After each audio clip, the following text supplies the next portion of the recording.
6. Membangun startup.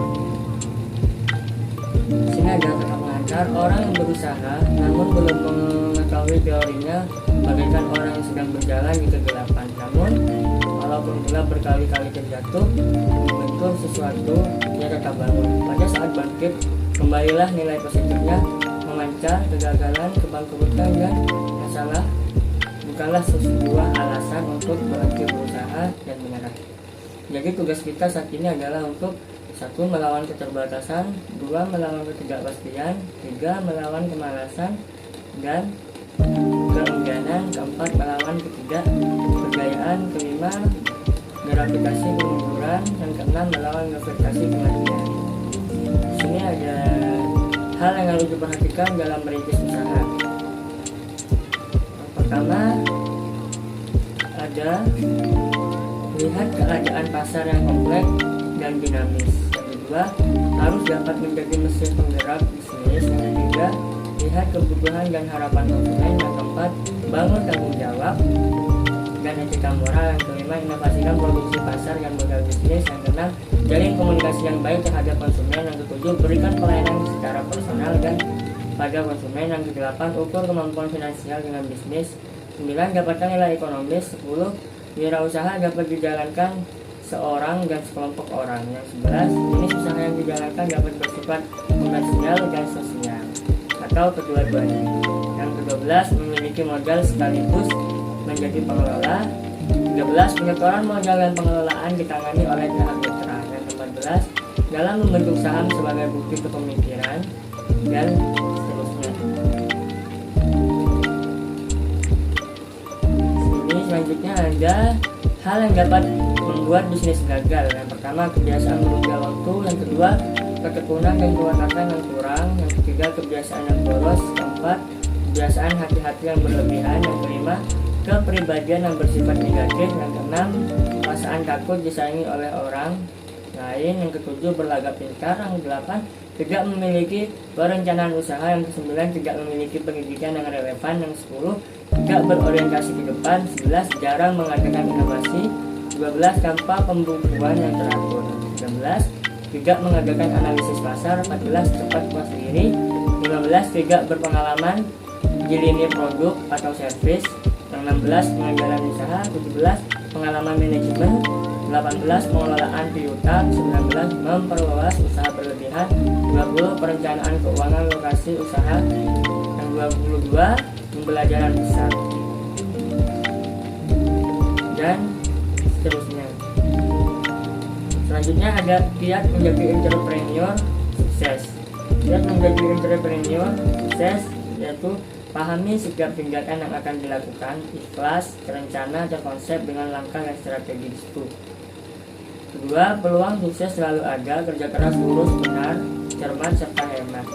Ketiga, mengetahui teknik pemasaran. Yang keempat, menanamkan motivasi sehingga bergerak secara dinamis serta kompak. Yang kelima, mengatur pos pengeluaran, tidak besar-pasak pada tiang. Yang keenam, kemampuan membaca pasar. Yang ketujuh, kemampuan negosiasi tawar-menawar. Kedelapan, kemampuan menentukan kapan dapat mengambil keuntungan atau tidak. Yang kesembilan, kemampuan untuk mengetahui dan menemukan sumber potensi. 10, ramah, sopan, menghargai dan menghormati dengan tidak mengurangi nilai harga diri.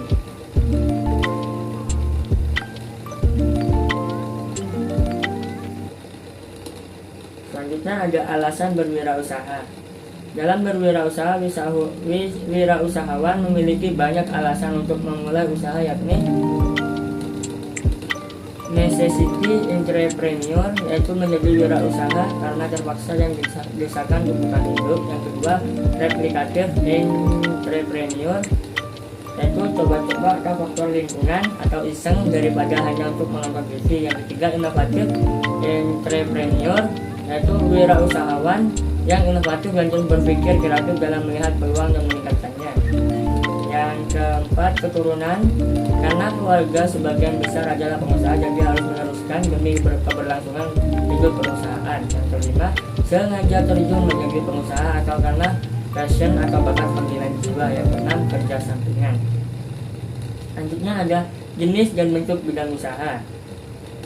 Satu, bidang usaha pertanian, kehutanan, perikanan, perkebunan, budidaya perikanan, bercocok tanam, budidaya bunga, anggrek, dan lain-lain. Yang kedua, bidang usaha pertambangan, galian pasar, galian tanah, batu bata, wirausahawan, bahan bangunan, pembuatan batako, dan lain-lain. Yang ketiga, bidang usaha pabrik, industri, perakitan, sintesis, teknik mesin, teknik industri, dan lain-lain. Yang keempat, bidang usaha kontribusi bangunan, yaitu jembatan, pengairan, jalan raya, properti, perumahan, pertokoan, perkantoran, pasar, teknik, menggambar, konstruksi, dan lain-lain. Yang kelima, bidang usaha perdagangan, yaitu retailer, grosir, agen, ekspor, impor, kasir, sales, prinsip, wirausaha, agensi, dan lain-lain. Yang keenam, bidang jasa keuangan, perbankan, koperasi, akuntansi, pemasaran, asuransi, dan lain-lain. Yang ketujuh, bidang jasa perseorangan seperti potong rambut, salon, laundry, catering, tata boga, kuliner, tata kecantikan, dan lain-lain. Yang kedelapan, bidang usaha jasa-jasa umum seperti pengangkutan, pergudangan, wartel, warnet, dan industri, warehouse, manajemen, salesmanship, dan distribution, dan lain-lain. Yang sembilan, bidang usaha jasa wisata, pengusaha objek dan daya tarik wisata, dan usaha sarana wisata seperti tour and traveling, wedding, bahasa asing, dan lain-lain. Selanjutnya, bentuk kegiatan wirausaha. Satu, dikelola sendiri, artinya pengusaha memiliki modal uang dan kemampuan untuk langsung terjun mengelola usahanya sendiri. Kedua, dikelola orang lain, artinya pengusaha cukup menyetor sejumlah uang dan pengelolaan usahanya diserahkan kepada pihak lain atau investasi. Selanjutnya, ada cara memulai usaha. Satu, mendirikan usaha baru. Kedua, mengambil alih bisnis keluarga. Yang ketiga, membeli bisnis yang telah ada. Yang keempat, kerjasama manajemen dengan sistem waralaba atau franchising. Selanjutnya ada bentuk kepemilikan bisnis. Satu, perusahaan perseorangan. Dua, firma. Tiga, perseorangan komanditer. Yang keempat, koperasi. Yang kelima, perseroan terbatas PT atau NV. Yang keenam, badan usaha milik negara BUMN. Selanjutnya ada yang harus diperhatikan saat memilih bentuk kepemilikan bisnis. Satu, pendekatan dalam mendirikan usaha baru. Isinya, pendekatan berdasarkan pengalaman, keterampilan, kemampuan, dan latar belakang sendiri dalam menentukan jenis usaha yang akan dirintis. Selanjutnya, pendekatan berdasarkan kebutuhan pasar, yaitu pendekatan yang menekankan pada pengamatan lingkungan mengenai kebutuhan pasar yang ditransfer menjadi peluang bisnis. Kedua, pertimbangan dalam memilih bentuk perusahaan. Pertimbangan dalam memilih bentuk perusahaan, pertama ada jenis usaha atau perdagangan, industri, dan sebagainya. Yang kedua, ruang lingkup usaha. Yang ketiga, pihak yang terlibat dalam kegiatan usaha. Yang keempat, besarnya risiko kepemilikan. Yang kelima, batas pertanggungjawaban terhadap utang-utang perusahaan. Yang keenam, besarnya investasi yang ditanam. Yang ketujuh, cara pembagian keuntungan. Yang kedelapan, jangka waktu berdirinya perusahaan. Yang ke-9, peraturan pemerintah. Yang 10, minat dan bakat. 11, modal. 12, waktu. 13, laba. Dan 14, pengalaman. Selanjutnya ada birokrasi dalam membuat usaha. Satu, jenis izin usaha, yaitu surat izin usaha perdagangan, surat izin usaha industri, izin domisili, izin mendirikan bangunan, IMB. Yang kedua, dokumen yang diperlukan oleh membuat usaha. Satu, tanggal daftar perusahaan. Kedua, nomor pokok wajib pajak atau NPWP. Yang ketiga, bukti diri. Yang selanjutnya ada proses pendirian badan usaha.